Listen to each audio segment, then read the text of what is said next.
Salomão escreveu o Salmo 72. Na sabedoria que Deus deu a ele, ele falou que ele é o Espírito de Deus, descerá como a chuva sobre a erva ceifada. Então é isso que Deus quer fazer em nosso favor, como chuveiros que umedecem a terra.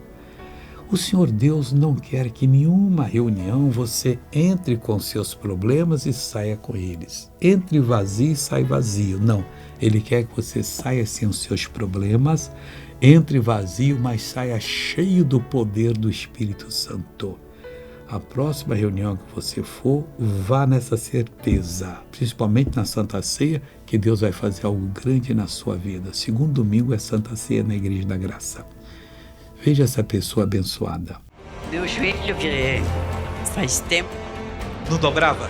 Não. Dobrava e não. Como é que a senhora andava com esse joelho duro? Imita. Assim. Agora anda bonitinha. Anda bem rápido, bem rápido. Olha que coisa linda, pessoal. Ô, Jesus! Agora vamos orar. Pai, estamos orando, unindo a nossa fé. Estamos clamando, ó Deus. Não é possível que o inimigo vá vencer esse meu irmão, essa minha irmã. Ao contrário, pela minha fé eu amarro todo o mal que está na vida dele. Creia, meu irmão, minha irmã, e saia, vá embora, não volte mais, em nome de Jesus. Amém.